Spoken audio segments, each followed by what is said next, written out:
it's Rachel Haskins with Ideally Crazy, and today I have a special guest. I'm Lakeisha James. This is Miss Lakeisha James, and I met her on Facebook, and we went to a couple of the same functions together. I see you at the Black Nurse Practitioners Ball Yes. this past year. And also, I've seen you at a couple of different, like, I think we See kind of her. run in the same circles, but she's an educator at Central High School. And one thing that made her stand out is that just how passionate you are about teaching and how joyful she is to share like what she shared with her students. And so I always say that educators, like none of us would be in the positions that we are in if it wasn't for educators. And you guys know that I come from a line of educators. And so that's why it is very personal to me. And I love to see women out, especially women of color that are still educating our people, especially in the field of Yes, nursing. I absolutely love it. That's everything for me. Absolutely. I'm going to let her tell you a little bit more about herself. All right. So, again, I'm Lakeisha. I have been a nurse for 18 years. Long time. I'm actually pursuing my doctorate in nursing. During this time, I'm at Central High School educating the students. I grew up in the same community that Central is in. So I'm Russell raised. I grew up in Village West, Phase 3. And so to come back and educate the students at Central, it is just a personal pleasure of mine. I really not only enjoy watching them grow, but taking all the skills that I've acquired over the years and sharing that insight and giving them the cheat code. While I work for it, they don't have to get it out the mud when they have a resource available. Absolutely. I completely agree. One thing that I always tell my children is that life's a game, and so you just got to play it. And if you're not even willing to play, you as you go, we're learning the rules of the game. But when you have somebody that can tell you or that's willing to share that information, that's priceless. And it costs somebody something to be able to share that information with you. Absolutely. So I definitely appreciate you saying that. Like, why have to learn the cheat code on your own when you don't have to get out the mud when I'm willing to tell you that. And so I always say that people that care, they try to tell you. Once people stop talking, they don't care no more. And so that's what I tell my son. I said, because sometimes he'll be like, "Oh, ma," I be like, "Listen, while I'm still talking, I care. Once I start laying back, I'm leaving it alone, and I might care, but I done got to the point where I'm gonna let you figure it out." Yes. So you guys know how I do. I'm gonna get straight to the questions. Faith and purpose. How has your relationship with God shaped the way you lead, whether in motherhood, education, or community service? Oh man, that's a good question. That's a loaded question. I did not grow up going to church. Okay. So in our community, I don't know if you remember, like the church buses used to come around. Yes. And that is how I was exposed to going to church. Absolutely. And I knew that I enjoyed it, but at home, it wasn't something that was consistent. So I really started going to church when I was 25. Okay. Making sure that I took my kids, everything like that. And my relationship with God changed my entire life, my whole life. As it says in Luke 12:48, to whom much is given, much is required. Absolutely. And for me to be given all the things that I have, not just the luxuries, but all of my needs met, all of my desires met. I can talk to God and ask questions for insight. Like that is my dude. So Absolutely. it impacts every area of my life. It showed me to give grace when leading as a nurse leader. I was a chief nursing officer. That taught me patience.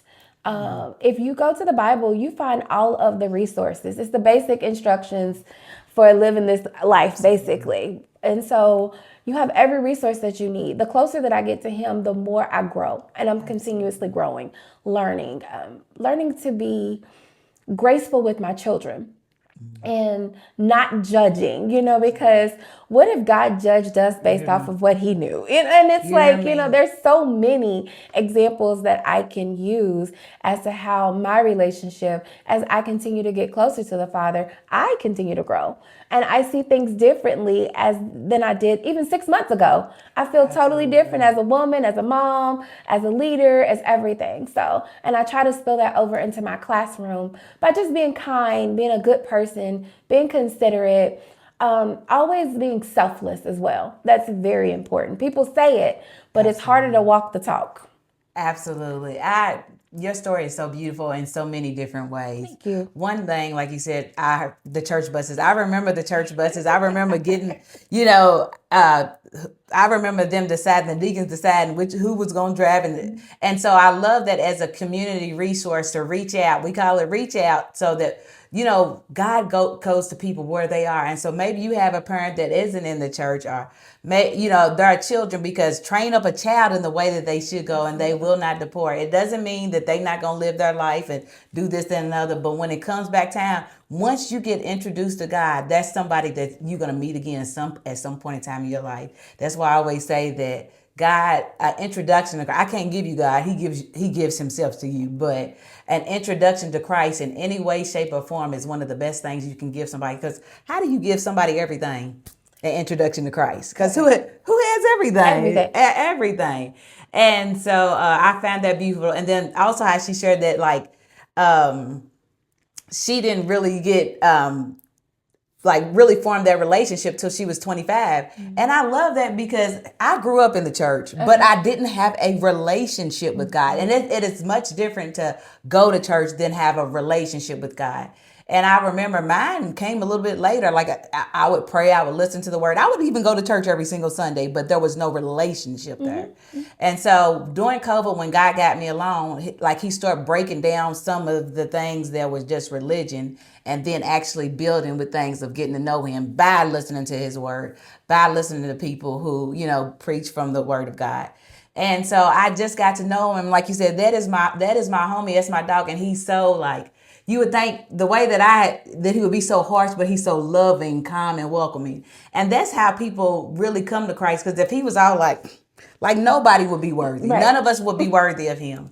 And just like you said, my constant walk with Christ, and how, like, it's a humbling experience at times, because, I said not too long ago, I had experience. I was like, okay, I got to work on my discipline. And, knowing that, and like knowing that God's not mad at me. Like I always say that what I love about people might not know, they know the what, but they don't know the why. They know, this, that, and the other, and they are viewing it from their perspective, but God knows everything. And so when you ask for forgiveness, you are forgiven right then and there. He's not holding it against you. I love to listen to Joyce Myers, and what she says is, there's nowhere in the Bible that it says to feel guilty. So let it go. This is true. She said, you won't find one scripture that it says to feel guilty. And the reason why you don't want to do that, because guilt, it'll turn into something else. It'll turn into, you not looking down on yourself. Then you being bitter with yourself and being bitter with other people. And so one thing, he died on the cross for our sins. And so that's the freedom in him, is just knowing that everything that you're going to do, everything you are going to do in the future, he already knew. And then, like she says, he's not going to love you any more then than he loves you now. That's true. And so I think, like, as a child, you're able to understand that God loves you, but when you truly comprehend what that means, that love is unconditional, it's like, oh my goodness, this is the best thing that I've ever done. And so I loved hearing your story in that, because I do identify somebody that actually built a relationship late on in life, even though I was raised in the church. But transparency is important, and we don't really get that often in church. Mm-mm. It took my life to fall apart, and for me to do everything that I can do on my own. And then I'm like, okay, I have nothing else left. And I hate to say that. That's how we are. It was the truth. Mm-hmm. And it was like, well, I guess I'll try this church thing, because nothing else worked. Nothing else worked. I was like, okay, this church thing is pretty good. You hear me? And I had a pastor, I lived in Atlanta. Okay. And she told me, she said, Keisha, God loves you to life. And she said, what? She always had like good sayings. And she was like, guilt is of the enemy. Don't look at yourself in any way other than the way that Christ looks at you. Yeah. And I mean, she has so many good nuggets. And she told me, give me a year of your life. The devil will always take you back. You heard me? You heard me? So give God 1 year of your life. The devil will always take you back. You heard me? So that was so good. So such really good nuggets. Absolutely.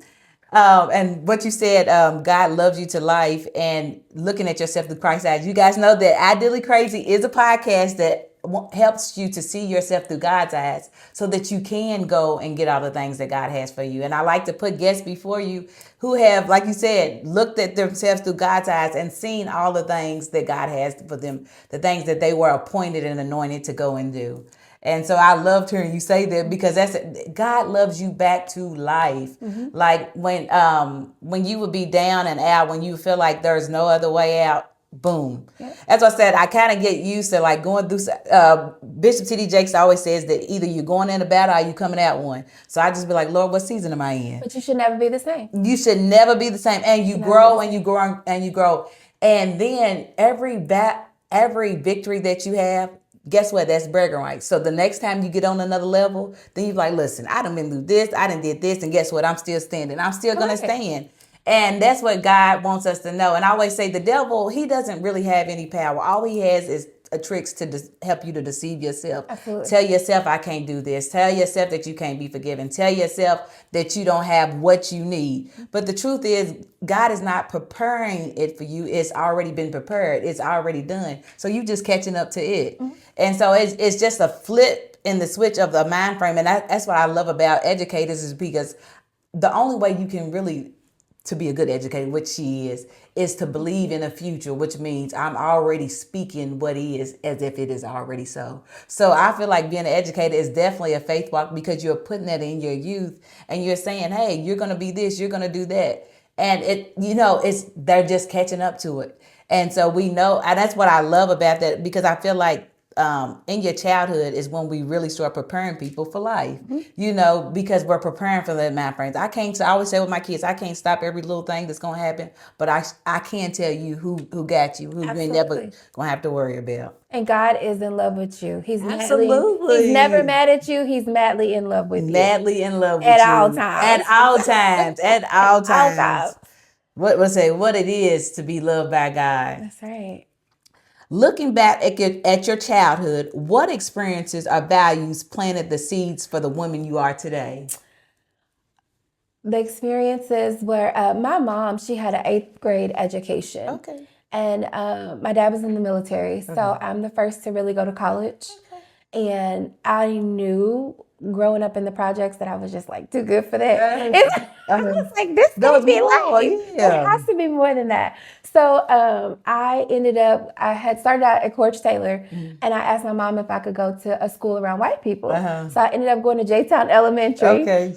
It changed my life because, where I was in survival mode at home, I got to go there and we had honeysuckle trees and just life was so different to where you have to see something sometime to become that, to know that it exists, be in that environment. And my 5th grade teacher, she changed my life. Absolutely. She believed in me and she's like, you are so smart. You can do such great things. And so that's what I am return poured into my own children, but also my students. Absolutely. That belief in them. Absolutely. I understand everything that you're saying. Like you mentioned, like how when you went to another neighborhood, one thing, they have different resources and the environment is different and it's a little bit more comfortable. And what I did, and I had a similar experience with my son. I took him he came out of public school, and in his last year, he went to private school. But the environment was so much different. It was laid back. Like his mornings, he kind of eased through. He could sit with his laptop and have breakfast and brunch. And, it was just different. He was like, this is different. I said, that's what I'm trying to get you to understand. The one reason why I'm pushing education to you so hard is that I want you to have the resources. And just because you have the education doesn't mean that you're going to have the provisions. You still going to have to go and get that. But I want you to have all the resources that you need so that you can give your children an easier life, because that's what provisions do. It gives you access to things. And like she said, just ease. It's easier to learn in a climate that you're comfortable and you're laid back and you're not trying to survive. And that's what I always say. My best friend, she's had 2 children, one of them's 21 and the other's 17, but her and her husband had a baby and she's 3. So things are different with little Miss Lola Day. And she said, I've already told my husband we're going to have to put her in private school. Absolutely. She said, because of how things are going. So, I know a lot of things that a lot of people are talking about, like with the school, the things that are happening in the school. And I'm just going to be honest with you, my personal opinion, that doesn't make it right or wrong. You might have to put your children in private school if you want to have a little bit more say-so of how things go. And you see that doesn't mean that they're going to have better teachers there, but it will give you more control there because, things are going to happen. They're starting to happen. The government has made some changes, and changes which affect money always affect our lifestyles. And so as nurses, we believe in preventative or proactive. And so that's the way that we think. And so I just say we just start preparing, Right. But we even start in public preparing. school, if you stay involved, If you stay go to the involved. community conversations, stay in the PTA, go to the schools, know your students' teachers, know your kids' teachers, Get to know know them. the principals, be present in the school is another way because there are great public schools. Absolutely. I'm a product of JCPS. I am too. And there are really good ones. You just have to be intentional when making that choice. I absolutely agree with that also. My mother, she worked in the public schools a lot. Like she was that PTA mom. yeah. I mean, she was bringing in the breakfast and different stuff like that. With my kids, I wasn't the PTA mom, but every event I'm showing up. I'm bringing stuff in, I'm volunteering and stuff like that. I like to go on the field trips. I still like to go on the field trips. So I get to go with my niece. Look, I got a new niece, so I'm like, I get to go with my niece, but I love a field trip. But like she said, being present, people are just people. When they see you, and even when I'm telling my daughter, because I'm preparing her for college, mommy's not always going to be there to email your teacher for you. I need you emailing this. I need you planning your day out. Right. I need you being in your teacher's face so that she can put a face with the name. Because relationships do matter. You know what I'm saying? Right. They get to know you as a student. Okay, this person tries hard. She's made an effort to know me. I know she's made an effort to get to know me because I know her. And then you do have some teachers that will go out their way to know every person, but the primary persons who should make an effort is you. Nobody should put more effort into you than you put into yourself. Right. So, you have different teachers. You as the student, if you want to be successful, you have to, and that I even use that as an adult. I told a funny story last week about me in nursing school, but my teacher was able to help me because she knew me. With having conversations with me, she could tell that I was studying and I knew the material. It just wasn't, correlating to the test at that time. And so that did save me. So I always, what they say, the squeaky wheel always gets the oil. So that doesn't mean in a bad way, though. You don't have to be obnoxious. Be nice. Be kind. Hey, how you doing? I'm interested in this. Just letting people know that you are there, because I always say it's 30. It might be 28 to 31 of you. There's only one of them. Yes. So do them a favor. And it's not that people don't want to get to know you. Help them out a little bit. And that also helps you get comfortable introducing yourself to people, because you're going to be in far bigger rooms. You hear me? In my classroom, I make it a point to make my students public speak. Absolutely. No bonnets, no slippers allowed. You got to come professional dress. Comb your hair. Take care of yourself. It's more than just teaching them pre-nursing fundamentals. Absolutely. It's the life skills. It's a life skills. They learn how to address the envelope in my class. They learn how to money manage. They learn, start a business. About we do more than just nursing, because your life is more than a one-track thing. There's so many parts of you. So I try to empower them in the parts that I needed when I was their age. So I try to be that teacher that I needed for me. Absolutely. I ask them, hey, what are you going to do when you grow up? And they're like, I want to be a doctor. And so I refer to them, okay, Dr. Rachel. I know that's right. Doctor. And, I know that's right. And it's such a pride. And they actually, the students will rise up to the level of expectation. Absolutely. So I always liked when I had a teacher that had an expectation, because I like a challenge. I kid you not. I like a challenge because I'm sure going to shape up. You know what I'm saying? And so that does help me. Challenges don't scare me. And I always like a teacher that challenged me. I liked hearing you say professional etiquette. I was noticing in nursing, I was like, I was in a leadership role not too long ago at Norton's Hospital downtown, which I loved. But there would be some things and I would be like, that's a home training thing. And so I said, one of the things with my concierge nursing business, I'm going to do some education about different things. And one of them, like even that I offer to corporations, is, professional and bedside etiquette. Noticing that, like, when I would get called in for complaints for patients, this should have been something they should have known better. Like, for instance, my granny, if you come in the house or you come in the room, you're supposed to be the one speaking. Yes. They should not be forcing you to speak. So if I come in and everybody's in there, I should be like, hello everyone, and move on. But I've had patients complain that like I didn't know who the nurse was. She didn't introduce me. She just started touching me. Like what? You walked into this person's room, did not speak to them, and then you put your hands on them. That's weird and that's rude. That's really a home training thing. It's so rude. It's a home training thing. But guess what? My mom used to say, since your mama didn't tell you, I'm gonna have to tell you. We can't do that. You know what I'm saying? So I say it in a polite way, but hey, when you're coming in the room, but those are things that, like you said, those are the basics, and you can't really be successful in life without knowing those, because how you treat people is going to decide how far you go. You're not going to be perfect. You're not going to make the right decision every time, but what you can do is be mannerable, be considerate, and that'll take you a long way. And so I'm glad to hear that that you have an educator that is teaching them those things, because I cannot lie. It has been missing in some of the people that I met. I've been like, oh. Sometimes you get the complaints, you be like, surely not. Like, I've had doctors do it, and then you be like, oh. Yes. And so we know that they're bedside manner sometimes, but then you have the ones that have the warmest bedside manner, and they will take their time. I had a friend who had went to a doctor that I had referred her to, and she said, he listened to me for about 30 minutes. I'm like, that's why he's been my doctor for over 10 years. I love him. Yes. But that's what I'm so glad to hear that, you're educating them on, like you said, just the basics. Feeling good, looking good. There's a time and place for everything. I always say, she said about the bonnet. If you have a bonnet on, I'm not against bonnets and I don't judge people. Different things happen. But you don't want to... I do. But you don't want to keep it on the regular. But right. You have the bonnet is to preserve your hair but then ask yourself the question for when you go outside. So by the time you get outside, it's probably time to take it on off. Yep. You know what I'm saying? That's how we see it. Bonnet's bed. Yes. Yes, it's probably time to go ahead and take it on off. And so you want to consider that.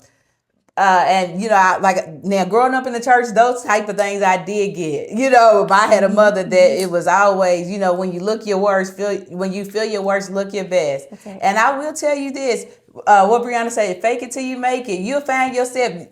One time I forced a smile on my face, and I found myself truly happy. Right.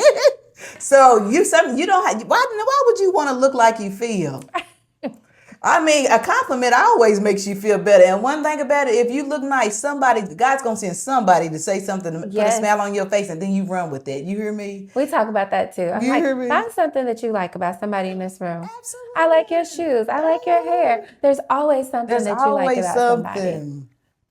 The calling to teach. What inspired you to pursue teaching, and how do you approach influencing young minds in today's world? Okay, so again, my 5th grade teacher inspired me to empower other students. But this time I went through a life change, and I wanted to have more work-life balance. I worked in corporate nursing for 15 years, and I was like, I'm exhausted.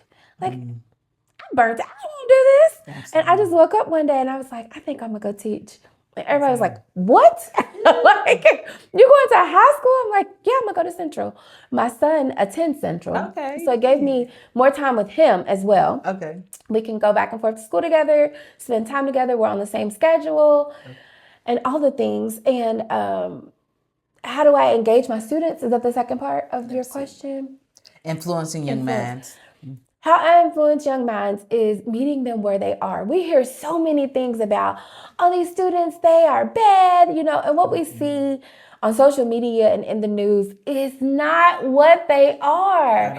These young people, number one, they need acceptance. They need love, structure, consistency, and somebody who sees and hears them. Absolutely. I had students tell me, Miss James, you're different because a lot of older people, they don't treat me like I'm a person. They talk at me. They don't talk to me. Absolutely. And so I ask questions to seek understanding. Our language is totally different. Our verbiage is totally different. So you may hear me say some of their terminology, or I'll be like, okay, what does that mean actually? And so I meet them where they are. Absolutely. So that it prevents a barrier from being built, and then we build and we learn. Once you get rid of all of the stigmas and everything and just meet them where they are, empower them, educate, instill, it makes it easy. Teaching's fun. Absolutely. I agree with what you said.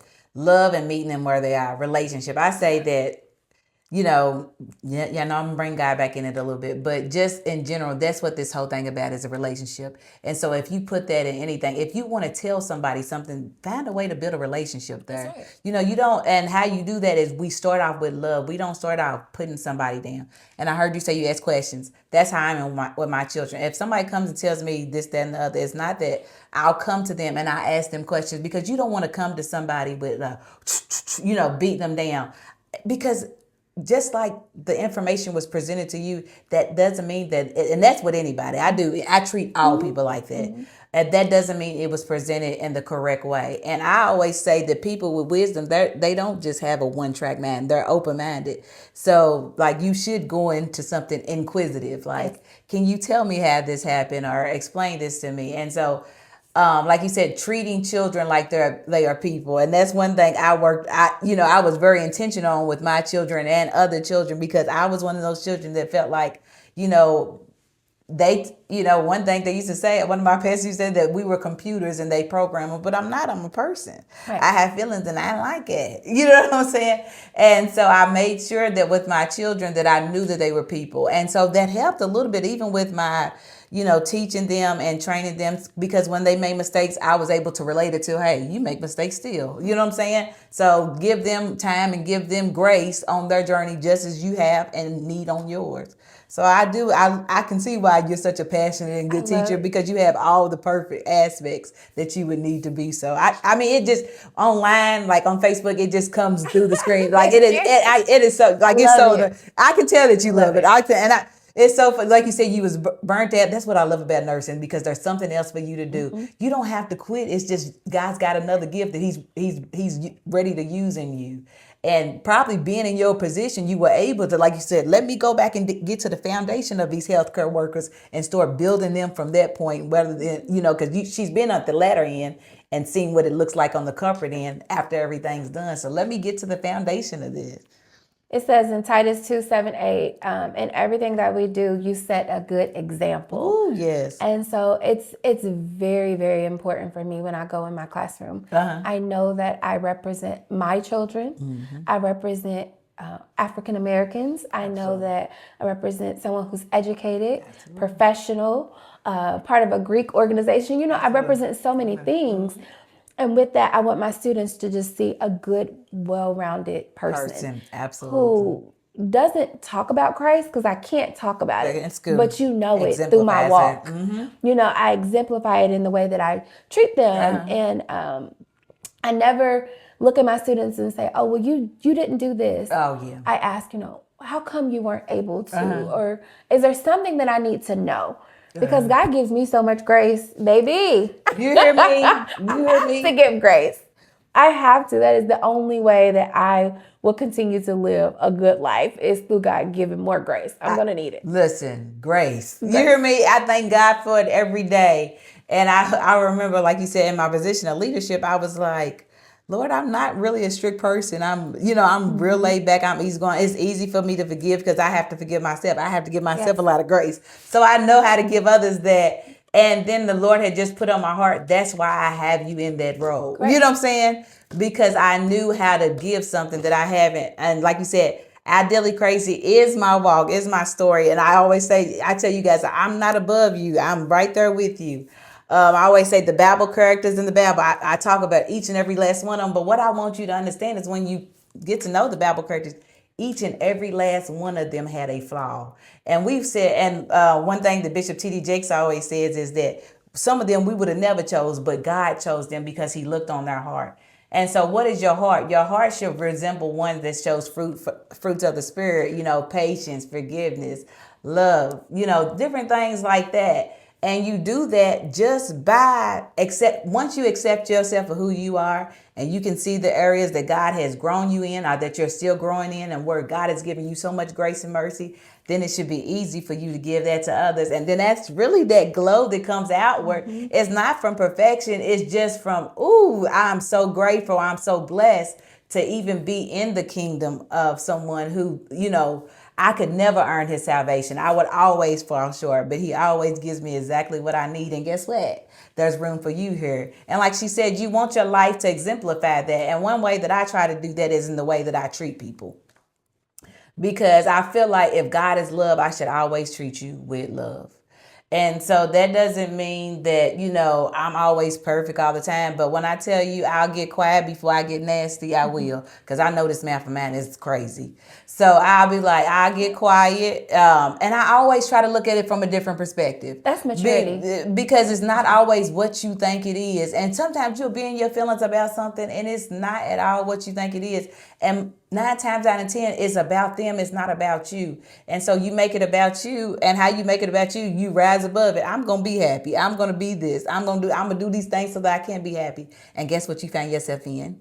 Happy. Something we joy. have to remember, though, too. We're the only Bible that some people may ever read. Oh, yes. And so when we're out here, you never know what somebody's going through. Know. They may look gorgeous and put together, and on the inside, they need that hug or that encouragement or that positive word. Absolutely. And as followers of Jesus, you're there to give it. Sometimes we're put in situations that we do not want to be in, the places we do not want to go, because it's a bigger assignment. I know that's right. So, education and growth. You earned both an MBA and an MSN. That's powerful. What drove you to pursue 2 advanced degrees? And how have they expanded your sense of purpose? Good question. I'm pursuing my doctorate, of course, because lead by example. Christ led by example. So I want other students to see if she can achieve it. Absolutely. Starting from this, I was a teen mom. I had my first son a sophomore in high school. Okay. All the odds are against me. From a single parent, my parents didn't go to college. Absolutely. If I'm going to do it, I'm going to do it right. I'm going to do the best. I'm going to use every skill that I have. Because when I die, I don't want anything left inside of me. Yeah. That would be a waste of everything that God has blessed me with, and Him dying on the cross for my sins. Absolutely. If I left anything in me that I did not complete. Yeah, man. So obtaining those degrees, it was amazing. It allowed me to be able to impact more people on a greater scale, because in leadership roles, I was able to go in places and spaces that most people that look like us aren't able to. And my sphere of influence increased. Absolutely. And, I was with believers, non-believers. I would come in there and be the conduit and change the atmosphere in the room. Absolutely. And change policies and procedures and be able to just move according to what I know is right? Absolutely. Because I know that internally, my moral compass is solid. Absolutely. I'm going to get in there and make great decisions. Absolutely. And be impactful in places that I would not have been if I did not have my MBA and MSN. Absolutely. I completely agree with you. One of the things that stood out that you said is that I'm going to go into rooms with people, and not all of them are going to be servants of Christ. They can serve whatever. You hear me? And that's the truth.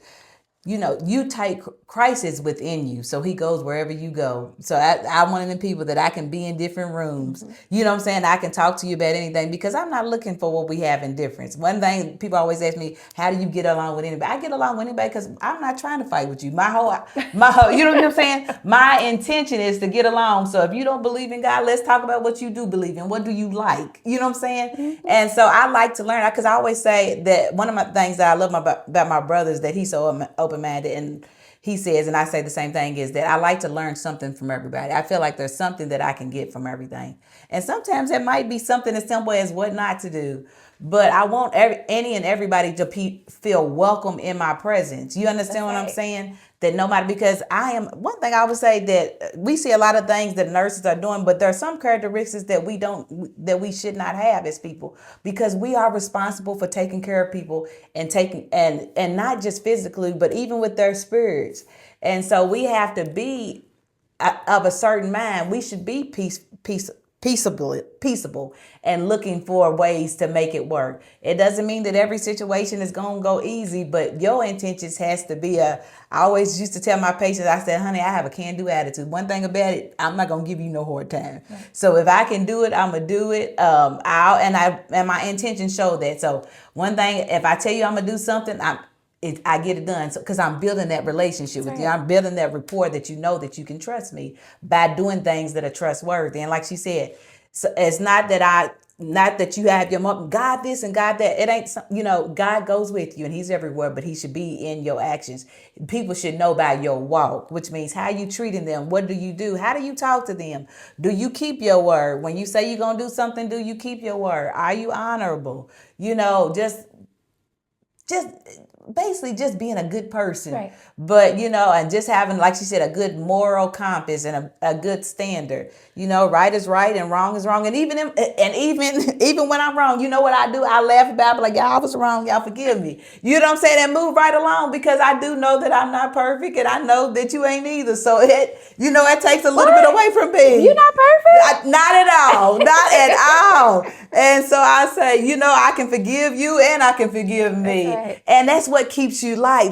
What my granny used to say, let it go. Even like stuff that you have against other people, outs and this stuff, even the stuff with yourself, let it go. And that's what keeps you light. That keeps you joyous. It keeps you happy. It keeps you producing. And with that alignment, you're able to go out and walk in your calling and do the things that God has for you. My favorite job in nursing was hospice. Okay. I love hospice. And it's like a ministry. Because you go into these people's homes. It is a ministry. And a lot of them, their beliefs are off for whatever reason at that time. It could be a number of reasons, whether it's money, somebody didn't expect to die. But you go in there and you can literally, it's just basically dealing with their spirituality. It has nothing to do with medicine, really. Because you're just giving them a quality of life by giving them hope and helping them recognize and appreciate and deal with the situation that they are in right now. It's nothing about curative. So when I first started hospice, I was like, Lord, you stretching me. Because I'm going into the homes and I'm like, what do I say to a 35-year-old lady that has cancer and 2 kids, but you find it, right? As a nurse, I found myself calling the chaplain. I'm like, can you pray with me before I go here? Because I just need a little extra coverage to not cry. But I would be in there crying with the family. Yeah, I'm a human, And so that was my favorite job because I got to pray with my patients. Absolutely. I would be in there like, yes, absolutely. This is so good. I could spend time with them. And I seen a couple of patients that got saved. But they were like, I only have like 2 weeks to live. Can the chaplain come in? And I'm like, oh, absolutely. And I'm here for it. So what are we doing today? Absolutely. Right absolutely. now? Absolutely. So it was just the best job I've ever had. Absolutely. And it is different when you're going into people's homes. I have a concierge nursing business, and it's different than hospice, but it is going into the patient's private spaces. And like she said, it's not so much about medicine. It's really about managing that patient's spirit. And so I would find like that first day that my patients would have that surgery, they would be like, the way that the mind controls the body is crazy, because you would think you are about to die because the pain can be that intense. And it's really because your body's just in shock and not used to feeling like that. So the main thing I'm doing is managing their stress levels by the things I'm saying to you. And I'll be like, you know what? Today we're going to rest. We're going to go to sleep, because today your body just needs time to realize what has happened. You're going to be happy about this tomorrow. I promise you. Because I've heard girls be like, what did I do? I'll be like, this just today. Your body's in shock. And I will put them to rest. I will manage them. And I will I promise you, tomorrow you're going to call me and you're going to tell me you feel better. And guess what? Every time, just like clockwork, I feel better. But I knew that first day what was going on. And so like you said, going in there and being able to psychologically and emotionally manage that patient. It's not so much about medicine, because I'm not giving pills. Yeah, they might have some pain pills, but it takes a pain pill an hour to kick in. You know what I'm saying? And so during that hour, I got to get a hold of that thing. I got to let them, I got to get a hold of that anxiety and that stress so that they can relax, so they can begin their healing process, especially with my lymphatic massage, because I do lymphatic massage after surgery, after plastic surgeries, but I also do it for different things. And so sometimes it can be a little painful once they've did that liposuction to their area. And it's really about talking the client through it, letting them know what I'm doing. So I completely understand, like when you say when you're going into the patient's home, when you're going into their house, look, I'm praying before I go in there. Absolutely. Lord, I need you to cover me. I don't know what to say. I don't know what to do. I don't really know what I'm walking into, but I know you do. That's right. And so I completely understand, like how you said, going to people's, and it is my favorite part of nursing because I get to use all of me. Yes. And yes, at the hospital we got a team, but when you're doing that, during that your home visits, most of the time it's just you there, and you might have a team somewhere else, but right there in that moment it's just you. And so that's what's different about like going into people's homes and their spaces. So good. So good. So how has motherhood stretched you, strengthened you, or even changed the way you show up in the kingdom and the community?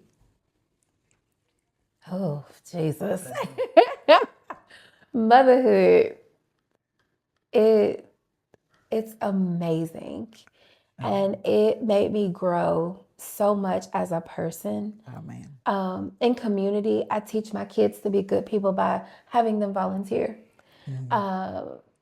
teaching them the basics at home. But service to others is the rent we pay here on earth. Absolutely. Right? As Muhammad Ali said. Absolutely. So I teach them that motherhood has grown me. It matured me. I had my first son at 15. So I had to grow up. And, I was living for him at that point. Absolutely. And so that's why at 25, I was like, oh, I got to get my babies in church. Absolutely. I want their life to be good. I want their life to be easier. And if God has done this for me, and I'm late getting into church at 25, if I get them in there younger, there's a chance that they'll get more information that'll stick. Absolutely. And they won't be so behind the ball as I felt.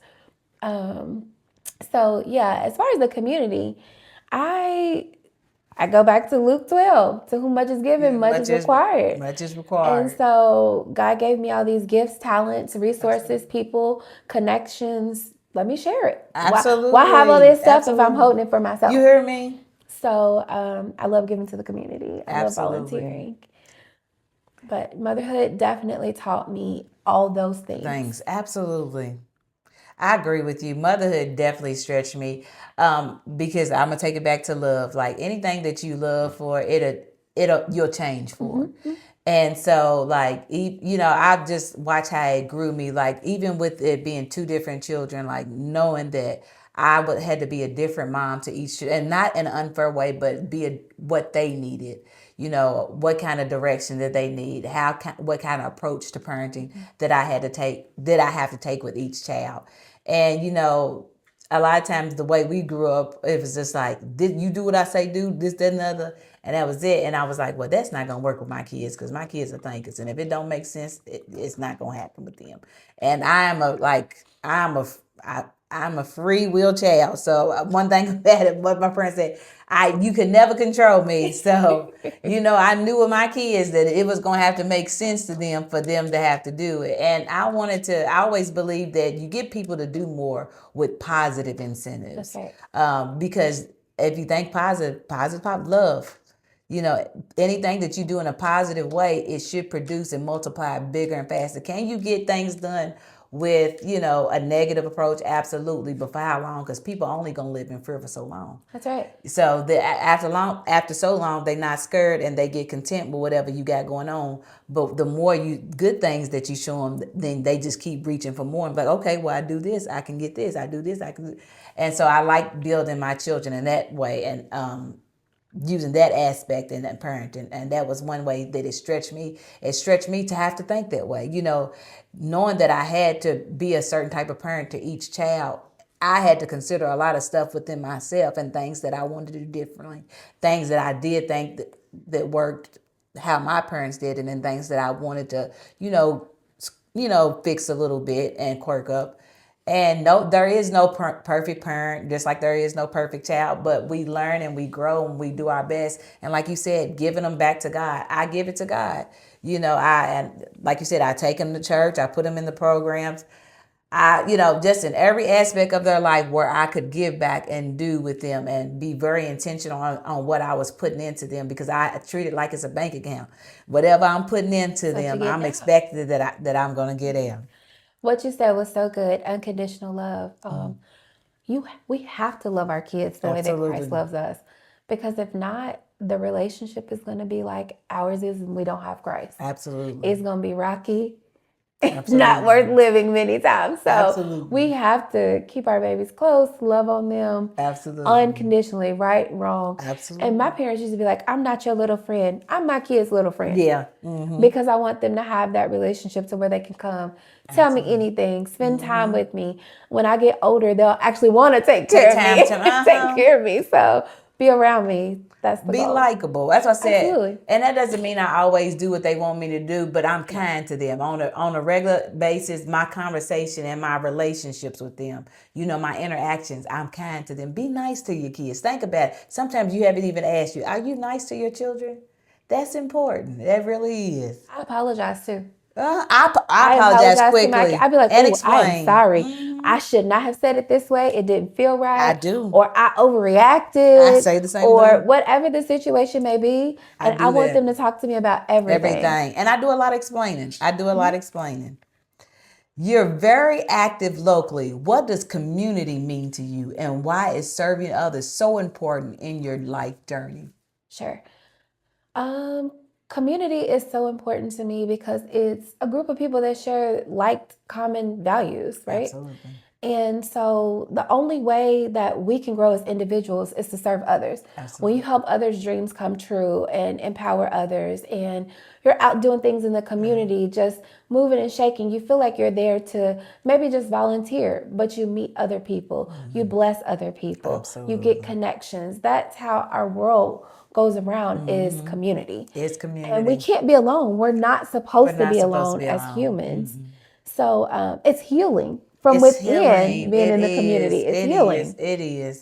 It is so healing being in the community. It's healing to give. I always say it's more blessed to give than to receive. And I'm not just talking about financial things. I'm talking about, like you said, my service. I love to serve people. One thing my brother was saying, one of my mother's love languages is acts of service. So by the things, her Christmas dinners and different things like that. So both being my brother, both are kind of like that. Our acts of service are a way that we show that we love and support people. And so I say that it feels good. And I always say that God gives you so much. He gives me joy for helping other people. So it doesn't just reside in me. Because I say, Lord, give it to me so that it bubbles out so that I can give it to others. But if I don't have it, I can't give it away. Sure. And so he does. He gives me joy and he gives me intervention and things to do so that I can have that joy and to give it to others. Like my friends laugh because I'm not impressed by cars and materialistic stuff. It's how you show up for me. It's how you show up for me. It's how you treat me. It's how you treat me. Hey, you were on my mind. I reached out to check on you. Check on the strong friends. You hear me? That's the stuff that's important for me. Absolutely. And time is the most important, valuable gift you can give somebody. Because that's the only thing that you can't make more of. You can make more money. You can get different cars, houses, upgrade everything. But when that clock stops running, it's done. It's done. You have nothing else that you can waste so freely as time. You have to use your time wisely. That is one of the wisest things that anybody could say. And that's one of the things I always tell my children. Time is the most valuable thing you can have. I always say that, I care for you if I give you my time. That's right. Because one thing about it, I'm so laid back and chill, but I do not waste no time. It is what it is. It ain't one thing. But when I give you my time, it's something that I care and that I believe in. Because I always say we have this little plate. And the plate is the amount of time that I have. And so I want to make sure that I'm putting something in, something that's going somewhere, no matter what it is, if it's people. And so if you're not ready to receive me, like even with people that you're trying to help and you're trying to encourage, if they're not ready for that, I wish you well. I'm going to pray for you, but we're going to put somebody else in that spot that is ready. You hear me? And so, like you said, time, you can't make more of it. No matter how wealthy you are, you can't buy more of it. So I also choose to protect my time like that too. So I said, I'm very, very, very, very intentional about my time.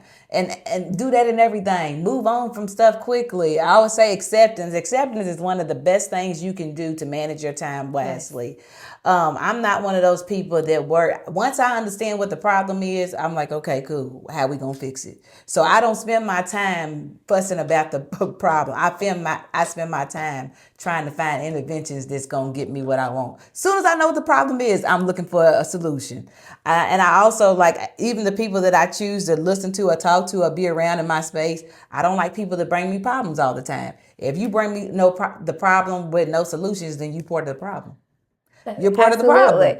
Because why would you do that? You know what I'm saying? You're trying to put more on my plate, and I need problem solvers around me because that's what I do. I don't sit down. I do not waste. It's a waste of time to just complain and not find a solution. I love a complaint because the complaint will drive you to the point of where you know that you need change. But then what do we do once we figure out we won't change? I don't even like the word complaint. I use concerns. Concerns. Bring me your concerns. Bring me your concerns. That's what we need to hear. Bring me your concerns so we can address the concerns. You hear me? And move on. And that sounds like a better word to you because a concern is something that I'm going to do something about. Correct. You hear me? Yeah. I'm going to do something about that. And so I love everything you said about that. Okay. We all go through seasons that feel ideally crazy. Okay.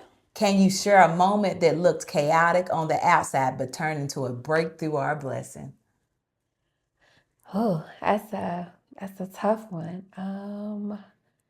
Me changing my career. Absolutely. I was devastated. Absolutely. Yeah, because when you're in leadership, when you're in nursing leadership, your career is such a piece of your identity. Uh-huh. You don't know who you are outside of that in most situations. And so I was like, well, I've reached the pinnacle of nursing. I'm going to go be a teacher. And I got to start at the bottom.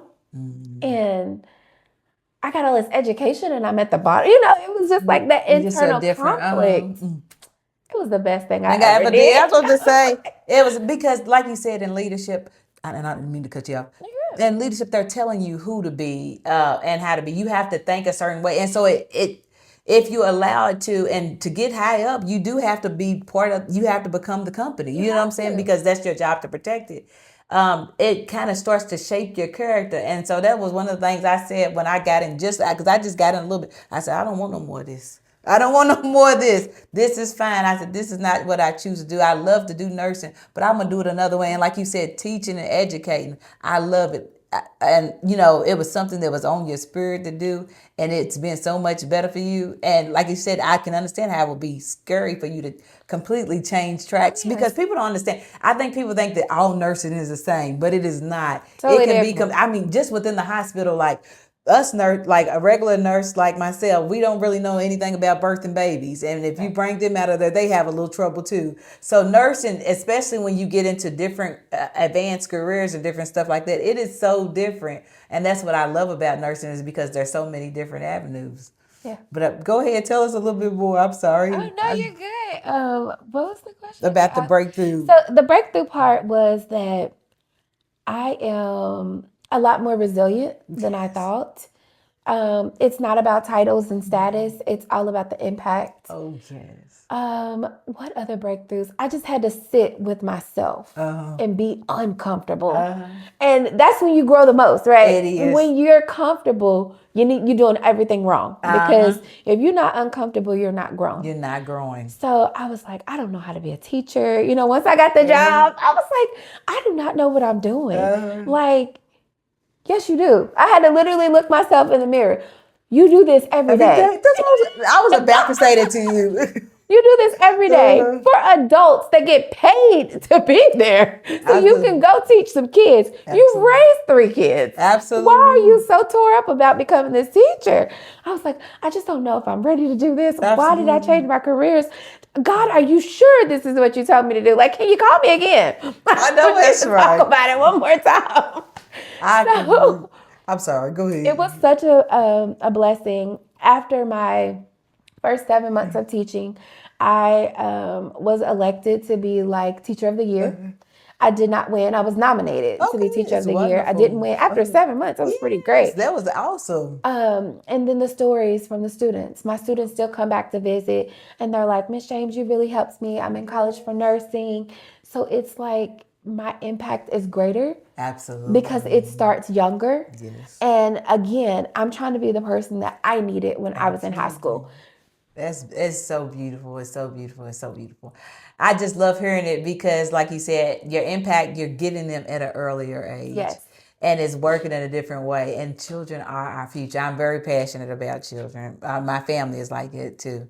But like if you can reach them at an early age and being what you need, I always say that God uses you in the fields that you need it. Ideally Crazy is literally me saying things to people and giving them what I felt like I needed and I want.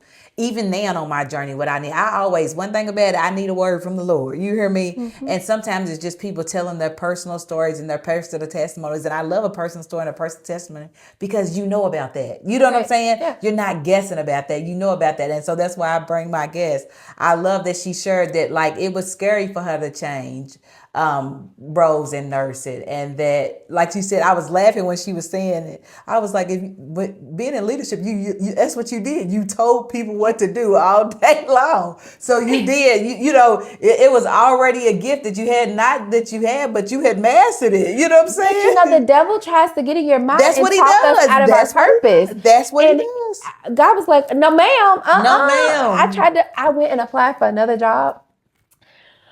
I didn't even get the job offer until after I started my teaching job. And it was like, how he blocks it. If I take this job, this will be the most amount of money that I'll make.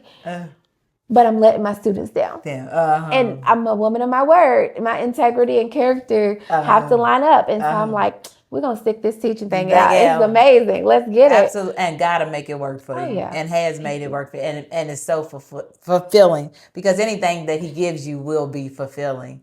And like she said, it's always a leap of faith. If you are comfortable, you're not doing enough. That's right. You should get comfortable. If you want God to give something to you, get comfortable being uncomfortable, because it's just like they say, growing pains. It hurts to grow. But once you get there, you're so happy about what you've done. You're so grateful.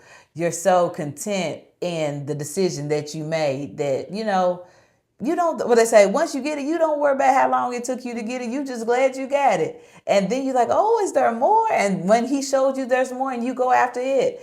It's opened up other opportunities. It opens up other opportunities. I'm like, because we need education. I'm going to go do this.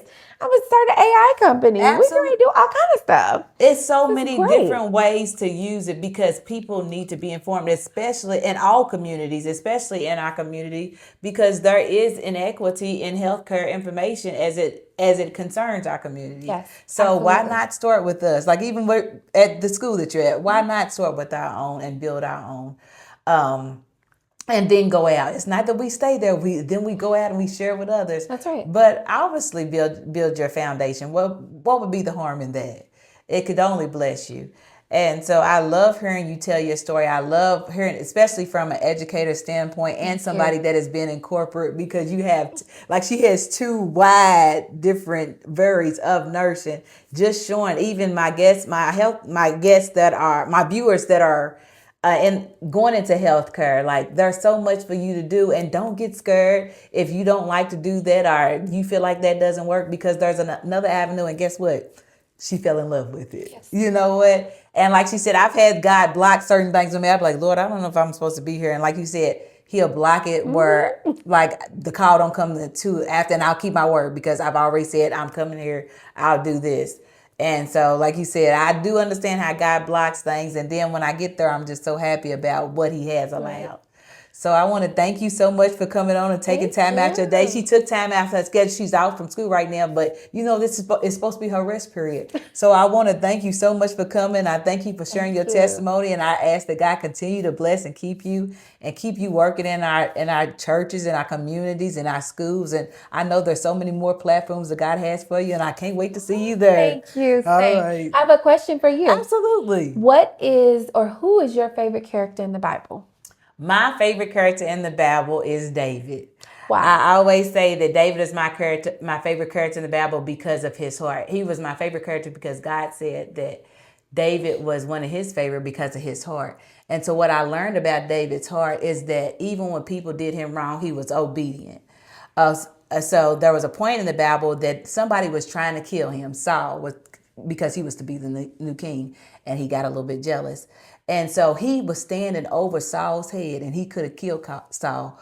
But what God told him not to do that. So I always say there's a message in that God doesn't send us to attack his own. Mm-hmm. So even if you have a position, somebody in leadership, he doesn't send us to take them down. He takes them down. So we don't, like, I don't talk against my leader. I might not agree with what they do. And I do that in everything. Like even if I have a boss at work, I don't talk against her. I might not agree with what they do. Put it in my own hands, but I give it to God. And so what he did is he eventually David didn't have to kill Saul